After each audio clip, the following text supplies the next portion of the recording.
Exercise 5.5 ML Agarwal book से है ये क्वेश्चन। क्वाड्रेटिक इक्वेशन का वर्ड प्रॉब्लम। ये आईसीएससी सीबीएसई क्लास 10 के क्वेश्चन में भी आता है इस टाइप का क्वेश्चन। तो ये देखो, पहले क्वेश्चन क्या है। क्वेश्चन नंबर 1 का 1, find two consecutive natural numbers such that the sum of their squares is 61। Okay, तो कंसेक्यूटिव मतलब one after another, natural number मतलब होता है कि वो 0 से ज़्यादा होगा।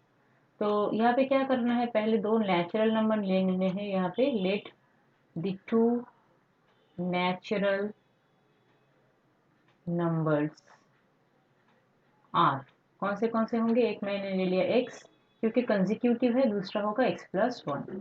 ठीक, अब यहाँ पे पूछा है sum of their square, that means x square plus, ये फर्स्ट नंबर हो गया, दूसरा नंबर है x+1, ये दोनों का स्क्वायर होता है 61। तो अब इसको सॉल्व करेंगे हम, एक्स स्क्वायर और यहाँ पे a प्लस बी का होल स्क्वायर का फॉर्मूला लगाएंगे। a प्लस बी का होल स्क्वायर का फॉर्मूला क्या होता है, a square plus 2ab plus B square, तो 1 का स्क्वायर 1 हुआ 61।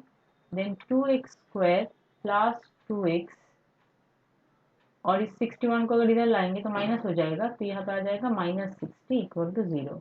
2 से डिवाइड कर देंगे हर एक पार्ट को, X square plus X -30 equal to 0।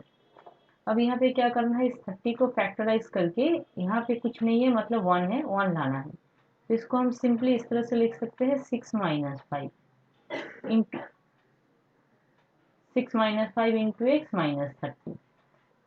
क्यों, देखो अगर इस 30 को हम फैक्टराइज करेंगे तो 6 इंटू 5 हो जाता है 30, और 6 - 5 करोगे तब हो जाता है 1। तो ये फैक्टराइजेशन का रूल है, मिडिल टर्म फैक्टराइजेशन का। तो अब आ जाता है X square plus 6x minus 5x minus 30 equal to 0। चलिए इस साइड में लिखते हैं। फर्स्ट दो टर्म में से मुझे कॉमन लेना है x, तो रह जाएगा x प्लस 6, और इन दो टर्म में से मुझे कॉमन लेना है -5, तो अंदर ब्रैकेट में रह जाएगा x प्लस 6। ठीक है, ये दो सेम हो गया।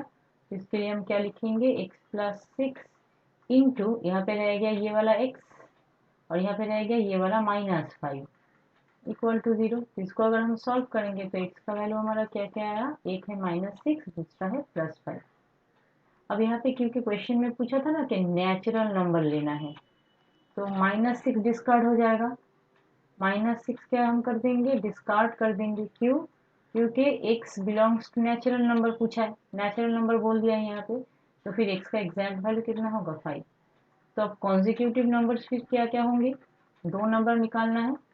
तो कॉन्जिक्यूटिव नंबर्स क्या होंगे, एक होंगे 5, दूसरा होगा 5+1। यहाँ पे लिखा था ना x का वैल्यू अगर 5 हुआ तो दूसरा नंबर x+1 हो जाएगा। तो अगर x 5 है तो दूसरा वैल्यू x+1 दैट इज 6। ठीक है, इसको यहाँ पे वेरीफाई भी करके देख सकते हो कि ये 61 हो रहा है या नहीं।